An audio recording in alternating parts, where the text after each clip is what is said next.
Assalamualaikum warahmatullahi wabarakatuh. Alhamdulillah alladzi arsala rasulahu bil huda wa akrama ibadahu bil imani wat taqwa. Wassalatu wassalamu ala rasulillahil mustafa sallallahu alaihi wa ala alihi wa ashabihi wa man tabi'ahu ila yaumil qiyamah. Amma ba'du. Alhamdulillah, kita bersyukur kepada Allah karena kita dijadikan oleh Allah orang-orang istimewa, orang-orang pilihan. Istimewa karena tidak semua orang bisa diberi kesempatan oleh Allah untuk bisa melaksanakan ibadah haji, karena tidak sedikit orang-orang yang sudah kepingin sekali untuk beribadah haji, tapi ternyata Allah tidak memberi kesempatan. Bisa jadi biaya sudah ada, segala fasilitas terpenuhi, tapi ternyata terkendala sakit yang tidak memungkinkan. Lalu pilihan, karena tidak semua orang yang beriman, yang siap, yang punya kesempatan, tapi ternyata tidak memanfaatkan kesempatan itu. Oleh karena itulah kita syukuri kesempatan dan semua fasilitas yang diberikan oleh Allah ini untuk melaksanakan panggilan Allah, melaksanakan ibadah haji. Oleh karena itu saya doakan mudah-mudahan semua jerih payah para jamaah untuk melaksanakan panggilan Allah ini seluruhnya diganti oleh Allah dengan ganti yang lebih baik. Hartanya, rizkinya tambah barokah, segala urusannya semakin dimudahkan oleh Allah Subhanahu wa ta'ala. Jamaah rahimakumullah,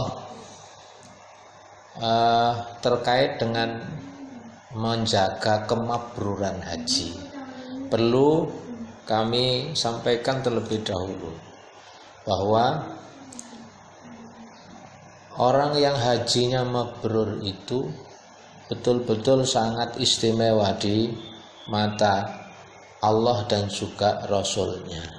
Sebab Rasulullah sendiri berjanji, al-hajjul mabrur laisa lahul jaza'u illal jannah, bahwa haji yang mabrur itu tidak ada balasan yang pantas untuk bisa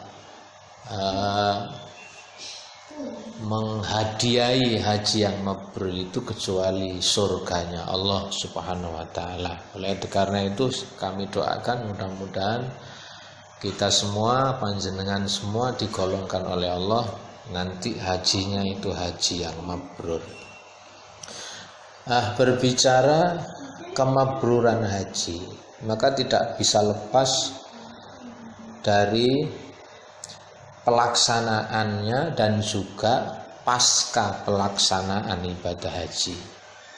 Dua ini nggak bisa dipisahkan satu dengan yang lain.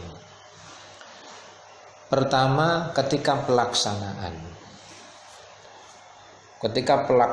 ini juga sangat menentukan kemabruran haji.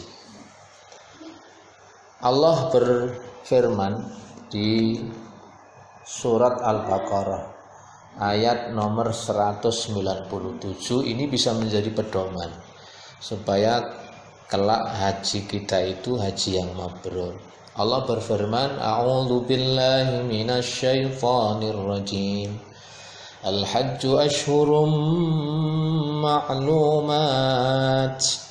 فمن فرض فيهن الحج فلا رفث ولا فسوق ولا جدال في الحج وما تفعلوا من خير يعلمه الله wa tazawwadu fa inna khairaz zati taqwa wattaquni ya ulil albab.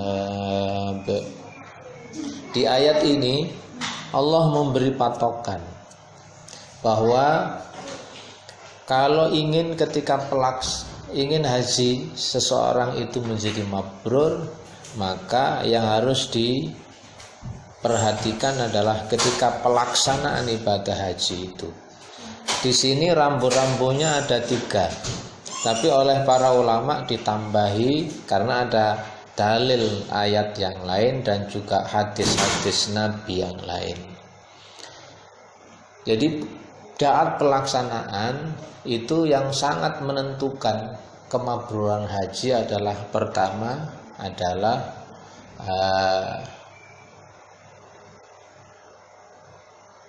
niat. Niat yang benar, niat yang tulus, niat yang semata-mata karena Allah. Ikhlas. Ikhlas itu bisa diwujudkan dalam bentuk bahwa niat haji di sana itu diniati untuk merubah diri menjadi lebih baik. Diniati untuk bertobat kepada Allah. Itu juga masuk kategori ikhlas. Bahwa kenapa Bapak Ibu sekarang kok haji?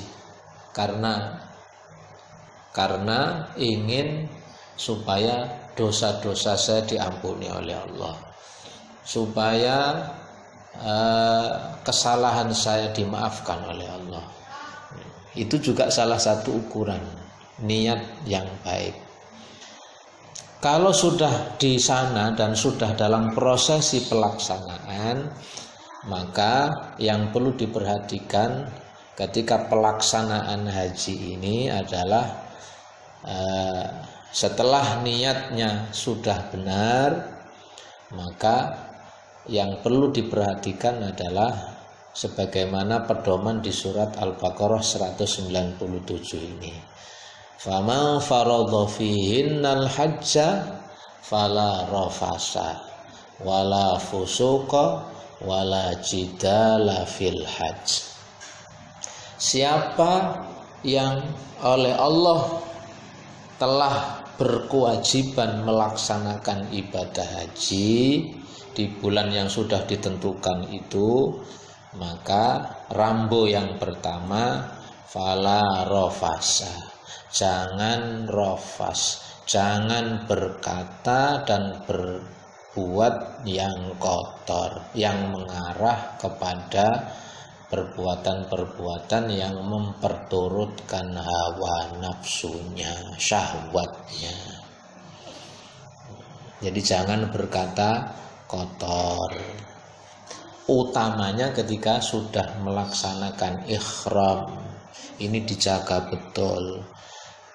Walaupun sekedar guyon, tapi guyonnya tetap terkontrol, jangan sampai mengarah kepada yang menjurus kepada perzinahan dan sebagainya. Sebab kalau ini tidak dikendalikan, ini peluang untuk memperoleh kemabruran itu sangat jauh. Oleh karena itu ini harus dijaga, jangan berkata kotor. Lalu yang kedua, rambu-rambunya ketika pelaksanaan, atau yang ketiga kalau nadi niat itu dihitung. Lalu di ayat ini yaitu masuk rambu-rambu yang kedua. Yang perlu diperhatikan adalah wala fusuqa, jangan berbuat fasik. Fasik itu artinya jangan berbuat durhaka, jangan berbuat kemaksiatan. Berarti godaan-godaan untuk berbuat maksiat hindari. Untuk bisa menghindari bagaimana? Mohon perlindungan kepada Allah. Ya Allah, saya hadir di sini untuk ibadah, ya Allah. Maka tolong kami, mudahkan kami untuk tetap konsentrasi beribadah. Jadi salah satu rambu yang harus kita pegang adalah jangan sampai berbuat kedurhakaan atau jangan sampai berbuat durhaka. Lalu yang berikutnya, pedoman yang berikutnya, supaya pelaksanaan haji atau haji seseorang itu menjadi mabrur, wala jidalah, jangan bertengkar. Loh, memangnya apa mungkin di sana itu bertengkar? Sangat mungkin. Makanya Allah itu tahu betul rambu-rambunya. Kenapa oleh Allah kok dilarang bertengkar? Karena perlu kita pahami, orang beribadah haji itu tidak sendiri. Tidak hanya 10 orang, 100 orang, tapi jutaan orang. Maka peluang untuk bertengkar itu sangat besar.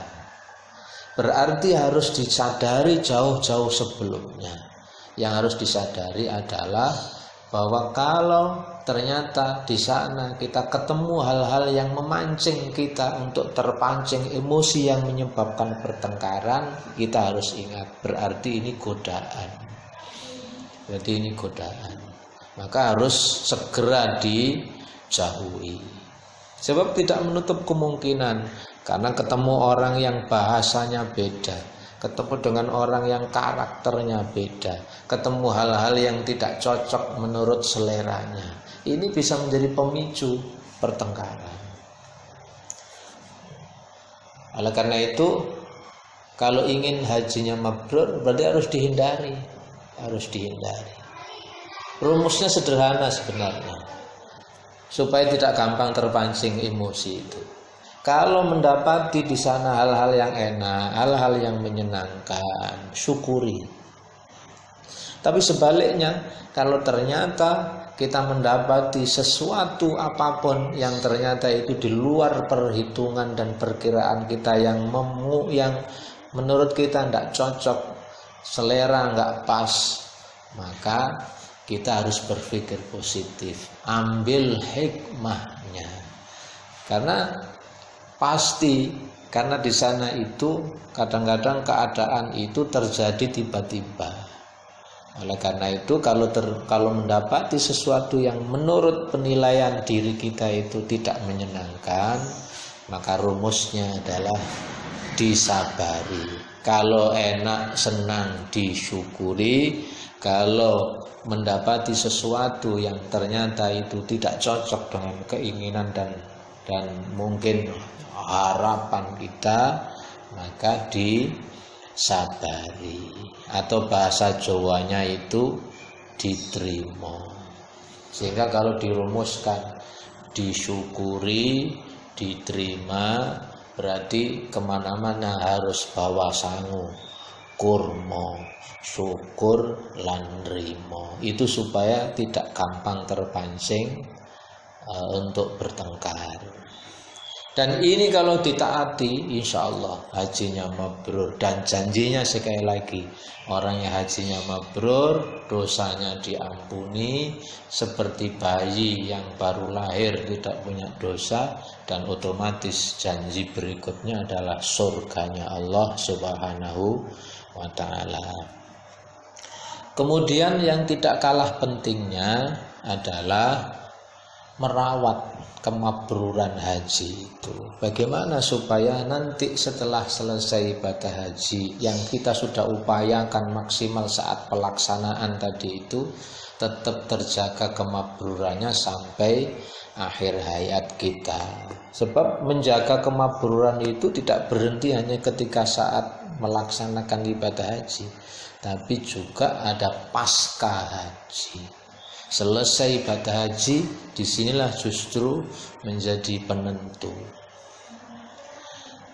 Kalau kita mengacu kepada tuntunan Al-Quran dan juga sunnah Nabi untuk menjaga kemabruran setelah selesai haji atau pasca haji, ini yang perlu diperhatikan adalah satu, sebagaimana keterangan yang disampaikan oleh Imam Hasan Al-Basri rahimahullah, Ini terdapat di dalam tafsir Al-Qurtubi. Beliau berkata, al-hajjul mabrur huwa ayyarji azahidan fit dunya raghiban fil akhirah. Setelah pelaksanaan haji, kata beliau, orang yang hajinya mabrur itu standarnya jika sepulang haji menjadi orang yang zuhud terhadap dunia dan merindukan keselamatan akhirat. Zuhud itu apa?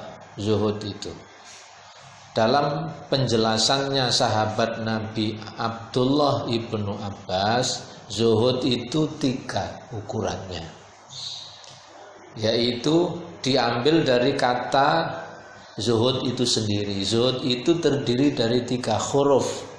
Huruf pertama za, huruf kedua adalah ha, dan huruf ketiganya dal. Maka dirangkailah 3 huruf itu menjadi zuhud. Sepulang haji tambah zuhud terhadap dunia, artinya di orang yang zuhud itu pertama adalah zaknya. Apa zaknya zuhud itu? Zadun lil ma'ad. Orang yang zuhud itu komitmennya adalah memperbanyak bekal untuk kehidupan kelak di akhirat. Zadun lil ma'ad, yaitu memperbanyak bekal untuk keselamatannya nanti di akhirat. Karena ia sadari bahwa ia tidak selamanya hidup di dunia, tapi pasti siapapun akan kembali menuju Allah Subhanahu wa taala. Karena menyadari akan kembali ke Allah itulah maka ia memperbanyak bekal. Dan bekal yang terbaik juga Allah sampaikan di surat Al-Baqarah 197 tadi, itu lanjutannya, wa tazawwadu fa inna khairaz zadit taqwa. Berbekallah, baik dalam pelaksanaan ibadah haji atau dalam mengarungi kehidupan ini, dan kata Allah sebaik-baik bekal itu adalah takwa, yaitu mentaati perintah-perintahnya Allah dan menjauhi apapun yang dilarang oleh Allah Subhanahu wa ta'ala. Lalu yang kedua, zuhud itu standarnya adalah hak, yaitu hudan liddin. Haknya adalah petunjuk. Berarti orang yang zuhud itu orang yang mau mengikuti petunjuk-petunjuk yang diatur oleh agama. Jadi petunjuk-petunjuk agama ini ditaati. Di antara petunjuknya apa? Rasulullah Sallallahu Alaihi Wasallam pernah ditanya oleh sahabat Nabi. Hadis ini diceritakan oleh Jabir, sahabat Jabir radhiyallahu anhu. Beliau ditanya, ma birrul haji ya Rasulullah, wahai Rasulullah, apa ukuran kemabruran haji itu ya Rasul? Qala it'amut ta'am wa thayyibul kalam. Ini namanya petunjuk, hudan liddin. Petunjuknya Rasul ternyata ada 2 di hadis ini, yaitu pertama, orang yang hajinya mabrur itu amut ta'am, suka memberi makan. Suka memberi makan itu simbol suka menolong. Berarti para haji itu orang yang punya kepedulian sosial. Berarti ukuran kemabruran seseorang setelah selesai haji diukur dari sikap kedermawanannya, sikap kepeduliannya kepada orang-orang yang susah. Kalau setelah haji kok ternyata tambah bakhil, nah ini berarti tidak bisa dijamin mabrur. Kok tambah bakhil, nah ini bahaya. Berarti ukuran kemabruran menurut petunjuk agama yang Allah turunkan lewat Rasul itu adalah suka memberi makan, suka menolong. Berarti setelah haji tambah dermawan.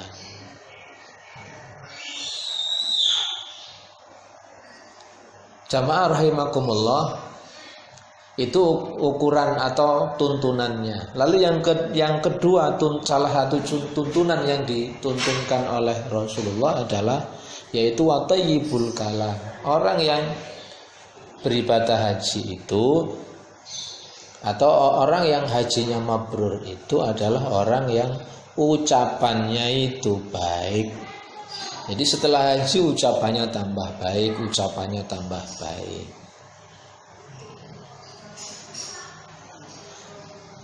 Rasulullah dalam petunjuknya yang lain, ini masih kategori zuhud, kriteria kedua. Jadi petunjuknya yang lain menyimpulkan secara sederhana, menggambarkan secara sederhana orang yang mukmin itu, orang yang haji mabrur itu digambarkan seperti gambarannya orang mukmin. Apa gambaran orang mukmin itu? Rasulullah pernah bersabda, masalul mukminina, perumpamaan orang mukmin itu masalun nakhlah, seperti perumpamaannya lebah. In akalat tayyiban wa in wada'at tayyiban wa in waqa'at ala audi syajarin lam taksirhu. Perumpamaan orang mukmin itu seperti lebah. Jika ia makan, yang dimakan baik.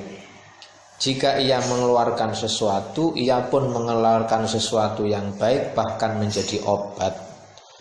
Dan apabila dia hinggap pada sebuah dahan ranting untuk mengambil madu itu, dia tidak pernah mematahkan ranting itu. Ini hadis riwayat Al-Baihaqi. Berarti orang yang hajinya mabrur itu adalah orang-orang yang selalu memberi manfaat kepada orang lain, kepada orang-orang yang sangat membutuhkan.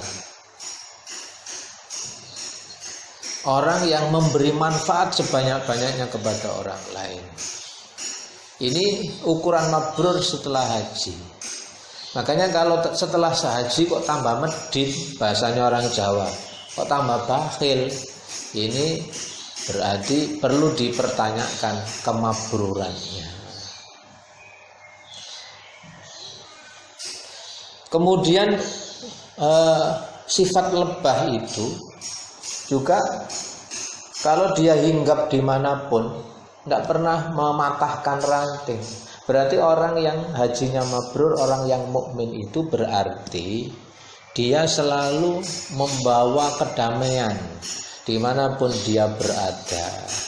Kalau ia berada di suatu tempat, maka ia menjadi sumber kedamaian bagi yang lain, bukan sebaliknya. Keberadaannya malah memicu pertengkaran. Berarti itu tidak bisa dikategorikan orang yang hajinya mabrur.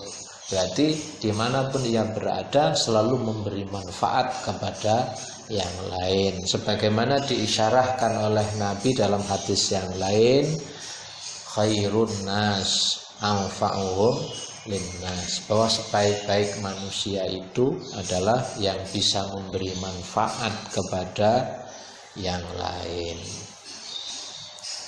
Kemudian ukuran zuhud yang ketiga adalah dari huruf dalnya. Berarti orang yang hajinya mabrur itu berarti kalau tadi disebut zuhud terhadap dunia, huruf yang ketiga adalah dal. Dal itu maknanya dawamun lit-ta'ah. Ini menurut penjelasannya Ibnu Abbas.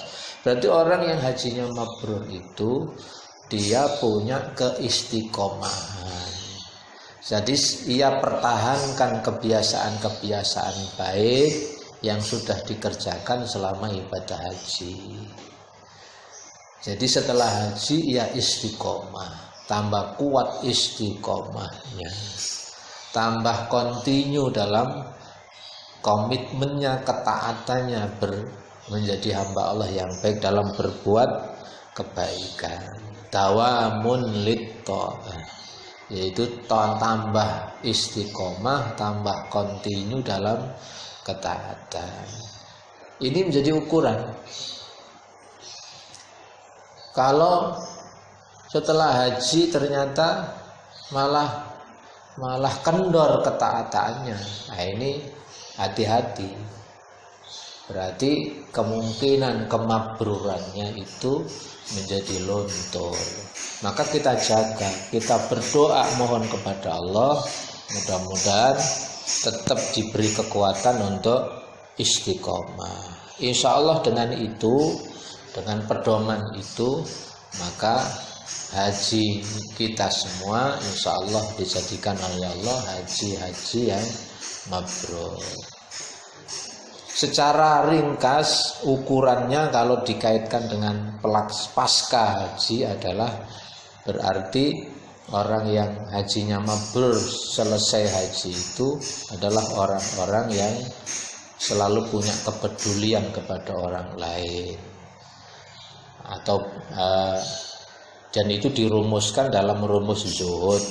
Ia selalu zaknya selalu berbekal untuk kehidupan akhirat, lalu hudan lidin, haknya mengikuti petunjuk terus dalam hidupnya, mengikuti petunjuk Allah dan Rasulnya. Dan Allah sudah memberi petunjuk tadi itu, salah satunya adalah suka menolong, ucapannya terjaga terus dengan ucapan yang baik. Atau petunjuknya tadi seperti halnya filosofinya lebah, di mana ia makan yang baik, yang ia keluarkan baik, dan selalu dimanapun ia berada selalu memberi manfaat kepada yang lain, tidak merusak.